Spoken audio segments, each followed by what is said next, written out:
Good afternoon, everybody. How are we? Good? Good. President Trump is saddened and outraged over the brutal murder of two Israeli embassy staff here in Washington, D.C. last night. Yaron Lashinsky and Sarah Milgram were a beautiful young couple. In fact, we learned that Yaron was planning to propose to Sarah next week in Jerusalem. Yaron's father, Daniel, spoke about the young couple's devotion for one another this morning. He said, "They were in love, one for the other. The embassy told us they were like a star couple at the embassy. I never expected something like this. He had his whole life before him." These words, especially every parent knows, are heart-wrenching. The evil of anti-Semitism must be eradicated from our society. I spoke to the Attorney General this morning. The Department of Justice will be prosecuting the perpetrator responsible for this to the fullest extent of the law. Hatred has no place in the United States of America under President Donald Trump. Everyone here at the White House is praying for the victims' friends and families during this unimaginable time. Now for some scheduling announcements. On Saturday morning, President Trump will deliver the commencement address at the United States Military Academy at West Point.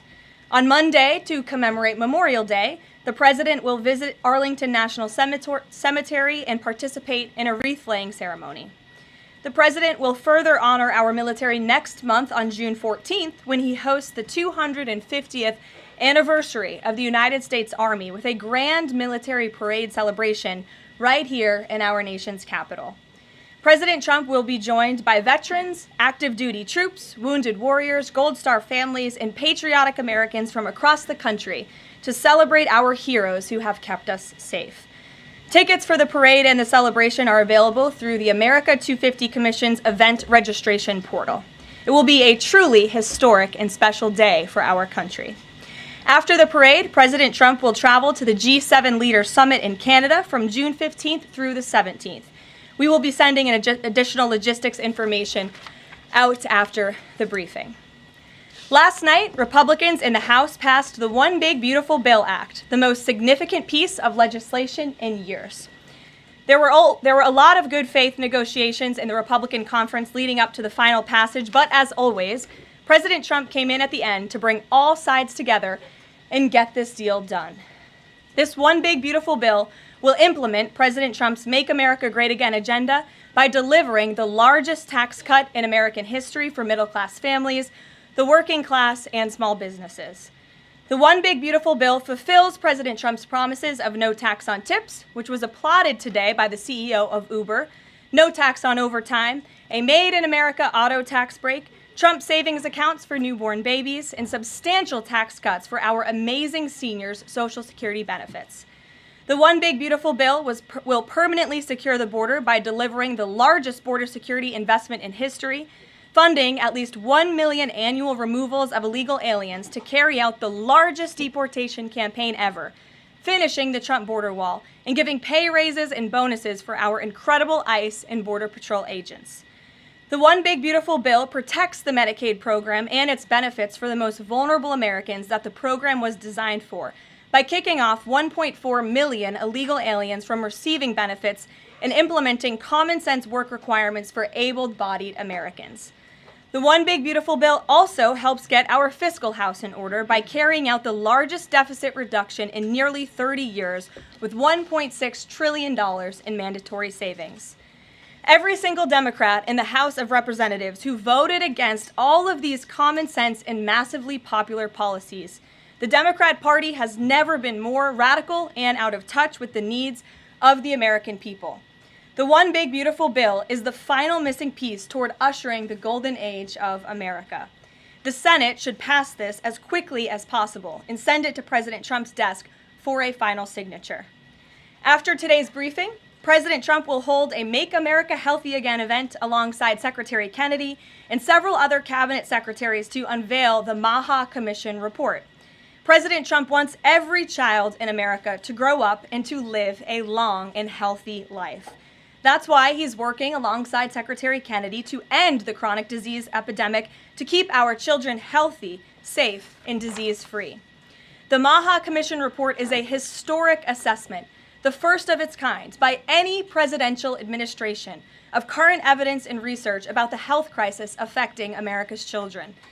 This report is a review of pre-existing research to comprehensively assess what we understand about our health problems and what we don't understand, and how we can find those answers. All of the findings will be based on the gold standard of science. And I think I speak for all Maha moms across the country when I say we look forward to the president's event and remarks later this afternoon. And as we head into the Memorial Day weekend, a quick update on gas prices. According to the fuel savings platform Gas Buddy, the national average price of gasoline is expected to be $3.08 on Memorial Day. We expect that to continue to decline because of the president's energy policies. But this is down from Memorial Day last year. And adjusted for inflation, it's the second cheapest price for a gallon of gas on Memorial Day since 2003, thanks to President Trump. And finally, in other news, the Department of Homeland Security conducted a deportation flight from Texas to remove vicious illegal criminals in the United States. All of these individuals were sent, or are trying to be sent, to a third country. And President Trump promised to get vicious illegal alien murderers, rapists, and pedophiles like these out of our country, and he is trying to deliver on this promise. But no matter how upset this makes Democrats, we will continue to deport these monsters to keep Americans safe. And here are the heinous of individuals who were on that flight. A Cuban national, convicted of homicide, armed robbery, false impersonation of an official, kidnapping, and robbery strong arm. A Cuban national convicted of attempted first-degree murder with a weapon. A citizen of Laos convicted of first-degree murder and robbery. A Mexican national convicted of second-degree murder. A citizen of South Sudan convicted of robbery and the possession of a firearm. A citizen of Burma convicted of lascivious acts with a child less than 12 years old. A citizen of Burma convicted of first-degree sexual assault involving a victim mentally and physically incapable of resisting. It's disgusting. And a Vietnamese national convicted of first-degree murder. Now, a liberal activist district court judge in the city of Boston, Massachusetts, is trying to force the President of the United States to bring these monsters back to our country. Judge Brian Murphy is ordering the Department of Homeland Security to give these illegal criminals 15 days to reopen their immigration cases with access to phones and attorneys. Every single one of these individuals, I will add, had final orders of removal from our country. And now Judge Murphy is forcing federal officials to remain in Djibouti for over 2 weeks, threatening our U.S. diplomatic relationships with countries around the world, and putting these agents' lives in danger by having to be with these illegal murderers, criminals, and rapists. This is completely absurd. Judge Brian Murphy is not the Secretary of State. He is not the Secretary of Defense or the Commander-in-Chief. He is a district court judge in Massachusetts. He cannot control the foreign policy or the national security of the United States of America, and to suggest otherwise is being completely absurd.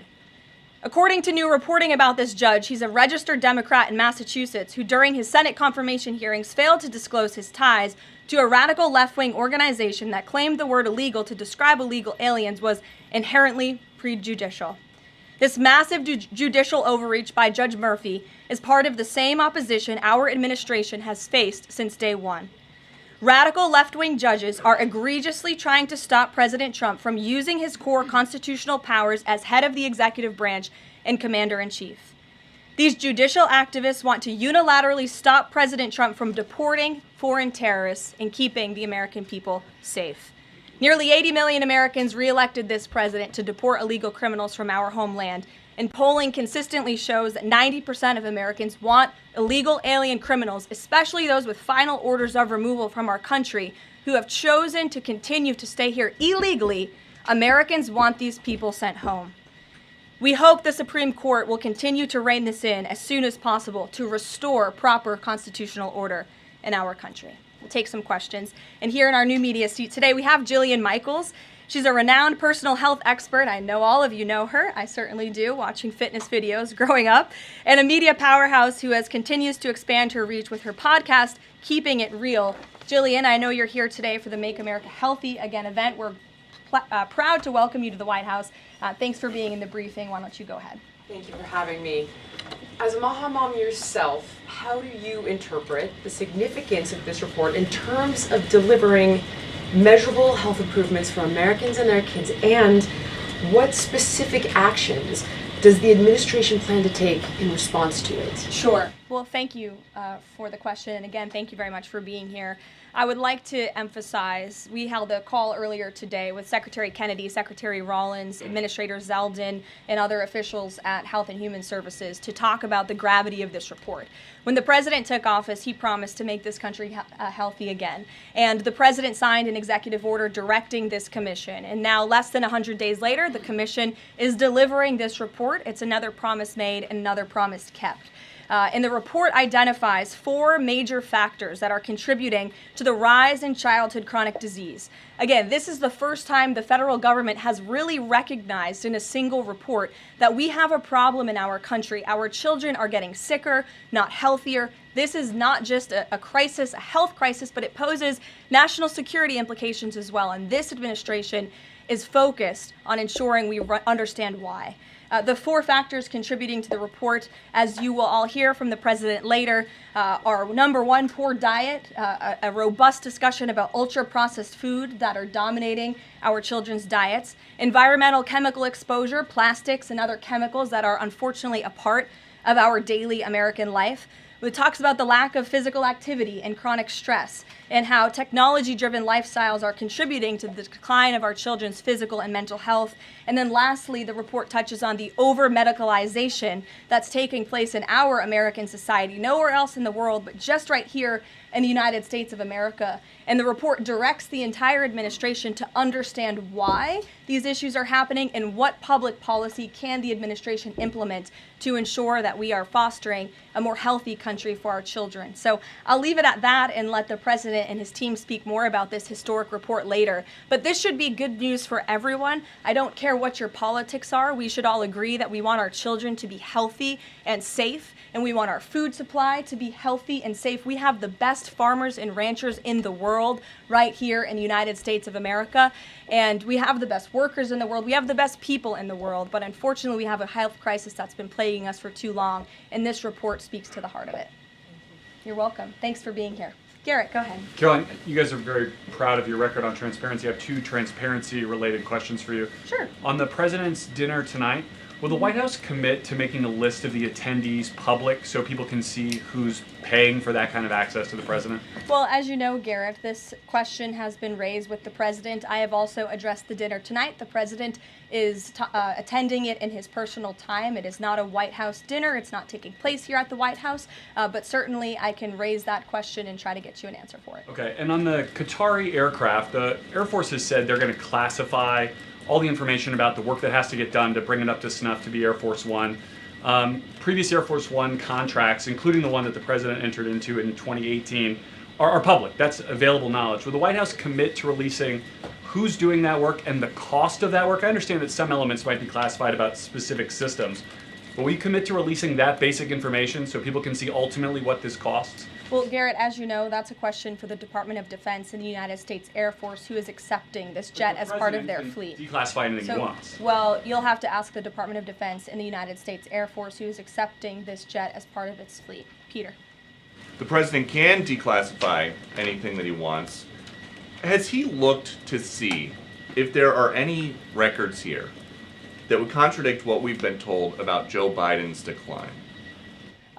He has not directed anyone, to my knowledge, to look into that, but surely I can ask him if he intends to. I think the president has spoken on this pretty extensively, and I have spoken about it extensively from this podium as well, how it was truly one of the worst political scandals this country has ever seen, that the previous administration covered up the decline in the former president's mental and physical ability.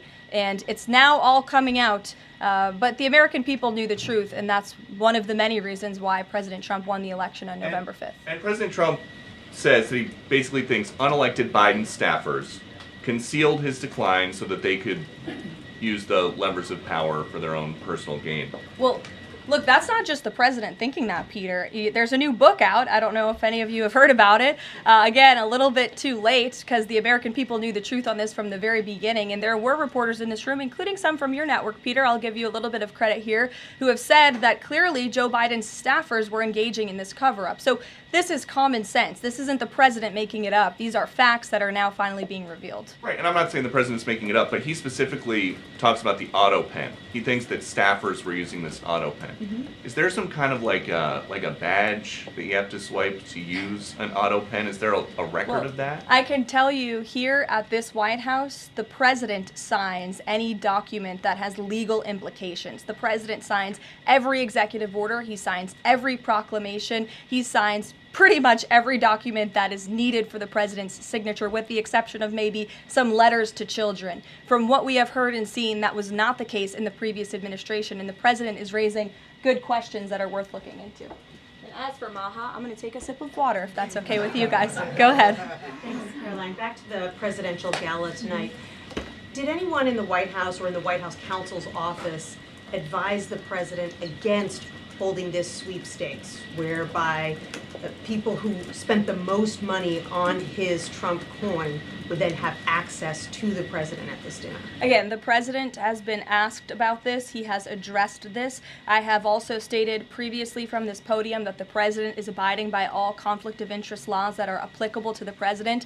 And I think everybody, the American public, believe it's absurd for anyone to insinuate that this president is profiting off of the presidency. This president was incredibly successful before giving it all up to serve our country publicly. And not only has he lost wealth, but he also almost lost his life. He has sacrificed a lot to be here, and to suggest otherwise is frankly completely absurd. Does the White House Libby, have go any ahead. concerns? The fifth round of nuclear talks between Iran and the U.S. is going to take place on Friday in Rome.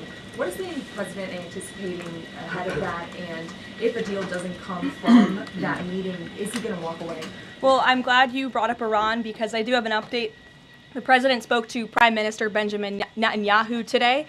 They had a productive discussion. They discussed many things, including, of course, the tragic shooting that took place here in Washington, D.C. last night. But they also did talk about a potential deal with Iran, which the president believes is moving along in the right direction. And as the president told me, and he's told all of you, this deal with Iran could end in two ways. It could end in a very positive diplomatic solution, or it could end in a very negative situation for Iran. So that's why these talks are taking place later this week. Yamish, good to see you. Hi, good. Thanks for taking the question. Sure. The president showed a video that he said showed more than 1,000 burial sites of white South Africans that he said were murdered. We know that that was not true and that the video wasn't showing that. So I wonder, why did the president choose What's to show not that? true, Yamish? It's not true that the video was showing a burial site. It is unsubstantiated that that's the case. No, it is true that that video showed the crosses that represent. Which is what the president claimed. The video showed images of crosses in South Africa about white farmers who have been killed and politically persecuted because of the color of their skin. The president And those claimed crosses that it are was showing a representing their burial lives. Those crosses are representing their lives in the fact that they are now dead and their government did nothing about it. Are you disputing that there's no... I'm disputing the fact that the video showed what the president claimed it showed, because it did not show that. But even more, what I'm asking you is who at the No, it White did House... show that. It who showed at the white crosses representing people who have perished because of White racial House persecution. verifies the videos that the president shows, and what protocols are in place when there's unsubstantiated information being put out for What- the world and world leaders to Yamish, show? what's unsubstantiated about the video? The video shows crosses that represent the dead bodies of people who were racially persecuted by their government. In fact, the Associated Press, of all places, has a picture of that very monument, and the caption from the Associated Press is, "Each cross marks a white farmer who has been killed in a farm murder." So was it a is burial substantiated, site, but it's not just not. by that video and the physical evidence that everybody saw on display in the Oval Office, but also by another outlet in this room, the Associated Press. So you should take it up with them if you believe the claim is unsubstantiated, and that's a ridiculous line of questioning. John, go ahead. Go ahead, Thank John. you, Carolyn. The big, beautiful bill now goes to the Senate. Does, yes. A lot of the Republican senators have promised amendments that will water this thing down dramatically. What is the president's level of tolerance for their amendments to water it down, and what will be the action taken for some of the amendments that the president does not want? Sure. Well, the One Big Beautiful Bill is named the One Big Beautiful Bill for a reason, because it is a one big beautiful bill that encompasses just about everything this president could want for the American public. It delivers on so many of his core campaign promises. So surely we want to see those campaign promises signed into law. And as the president put in his Truth Social post this morning, and as he said to me, we can celebrate this past the House for a couple of hours, but now it's time for the Senate to get to work. The president has a great relationship with Senate Majority Leader Thune, and of course so many friends on the Senate side of the Hill, and he's expecting them to get busy on this bill and send it to his desk as soon as possible. Phil. Thank you. Given that the president said the other day the SALT cap, we don't want to benefit Democratic governors, if the Senate was to reduce that SALT cap or make any type of changes, would he support that, or is this a situation where done is beautiful and he just wants to pass it? Well, look, it's a hypothetical question, obviously. Negotiations. Well, correct, and the bill passed, didn't it? So now it's off to the Senate where additional negotiations will take place, and we'll see how it goes. Michael. Thank you, Caroline. Two questions on the beautiful bill. One of the campaign promises from President Trump was no tax on Social Security. Now, due to congressional rules, that wasn't able to be included in this bill. How does the president plan to follow through on that campaign promise? Well, this bill did address taxes for our seniors. It actually allows them to take off significant money from their Social Security payments, get more money back, I should say, put more money in their pockets for various reasons. So this bill delivers on that promise. That's the view of the White House. Secondly, you had two Republicans last night that voted against this bill, Congressman Massey and Davidson.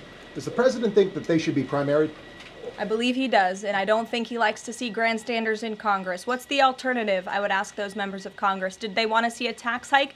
Did they want to see our country go bankrupt? That's the alternative by them trying to vote no. And the president believes the Republican Party needs to be unified, and the vast majority of Republicans clearly are and are listening to the president. They are trusting in President Trump, as they should, because there's a reason he's sitting in this Oval Office. It's because he's the unequivocal leader of the Republican Party. Not just a president for Republicans, but all Americans. The president's approval rating is at an all-time high right now, and it's because he knows how to deliver.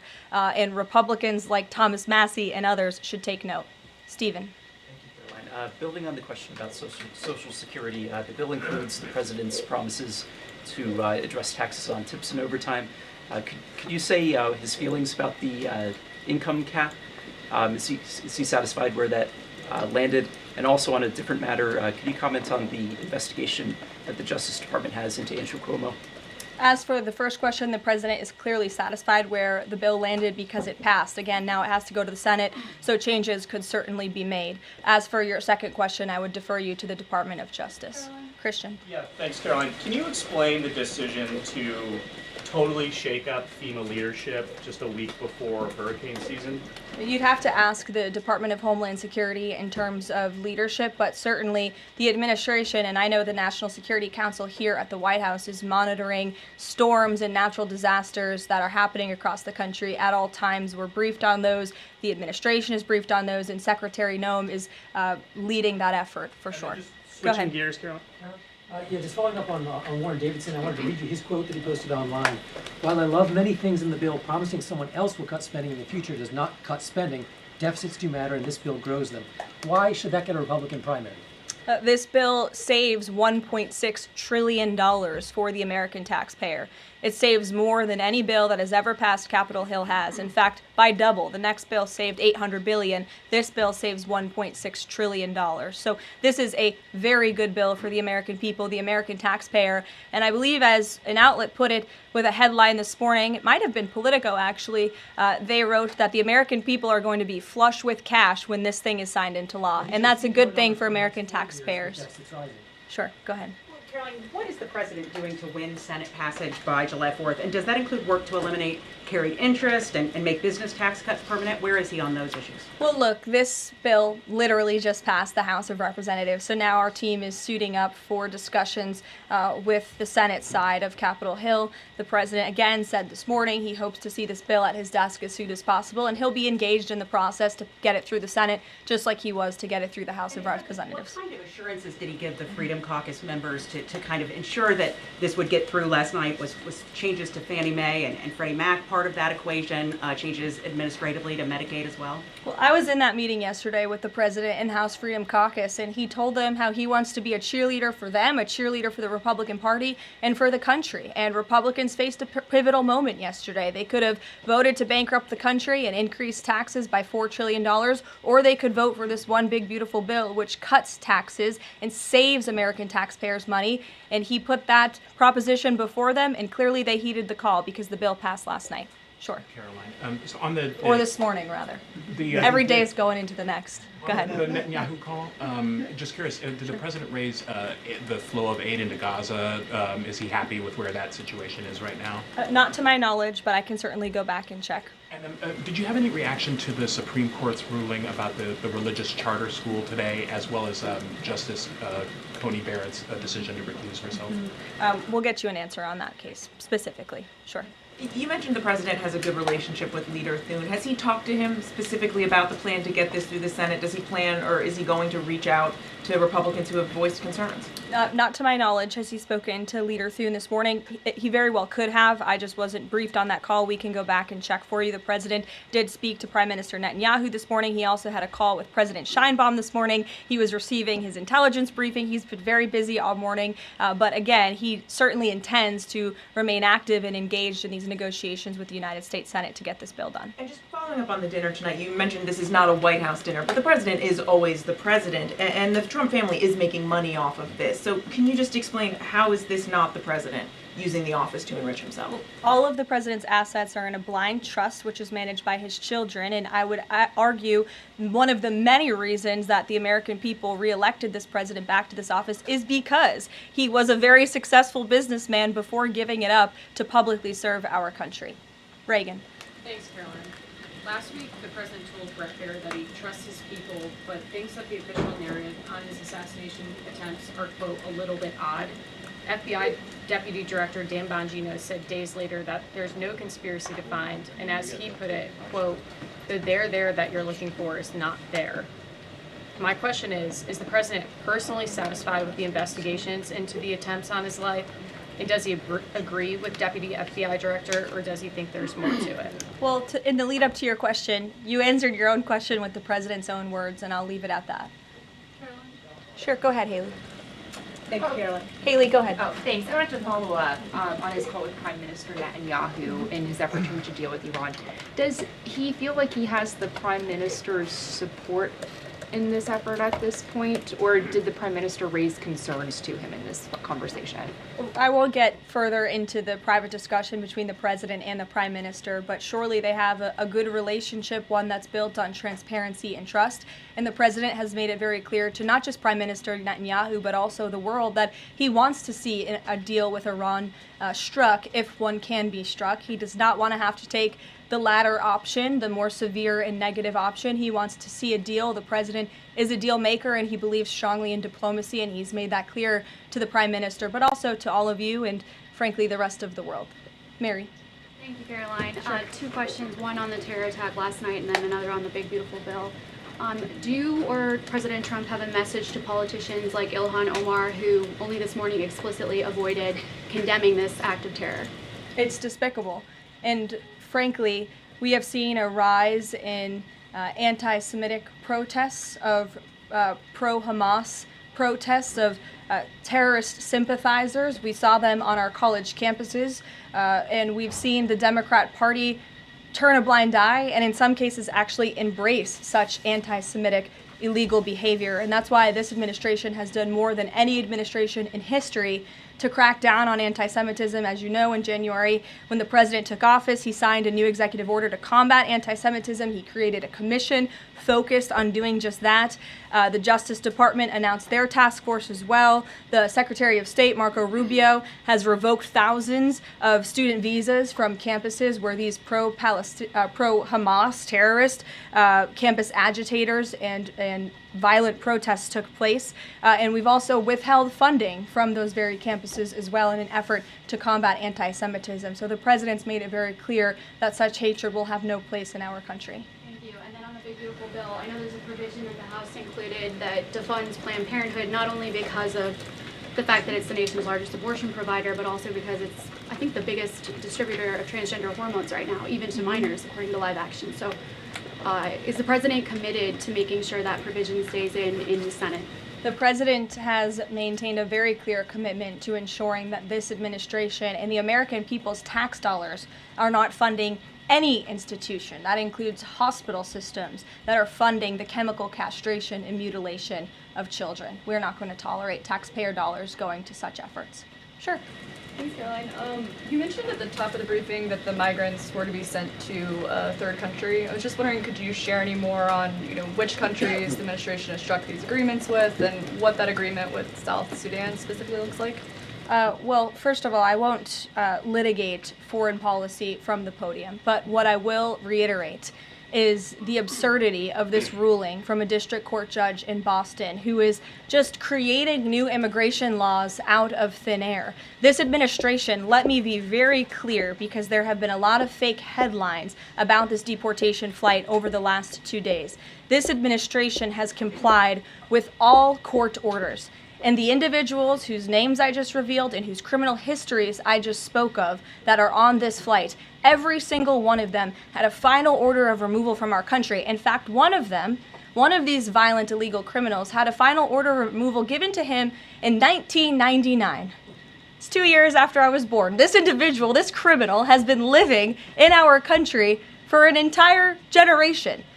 And now we have a district court judge who is trying to tell the president and the Secretary of State and the Secretary of Homeland Security that an illegal criminal murderer who's been hiding in the shadows in our country for nearly 30 years cannot be deported from United States soil. That not only is undermining our entire immigration system, but it is also undermining our diplomatic negotiations with countries around the world. How are countries on this earth supposed to trust the United States government and these good faith diplomatic negotiations when these countries accept these repatriation flights? How are they supposed to trust us if we have radical district court judges who are going to say, no, you can't do that? And now these illegal criminal murderers and rapists have to sit in Djibouti with our ICE agents who now have to sit there for more than 2 weeks without the proper resources. This judge is not only undermining our immigration system, undermining our foreign policy and our national security, but this judge is undermining the safety of the ICE agents who are putting their lives on the line to remove this list of illegal criminal terrorists. It's truly despicable what's happening in our court system, and the president and this administration hope that the Supreme Court will do what it needs to do to rein in these liberal activist judges. And the Supreme Court has already said it is well within the president's purview to dictate foreign policy, and a radical district court judge should not be getting in the way of that. We'll see you all later at the Maha event. Thank you. Thanks, Caroline.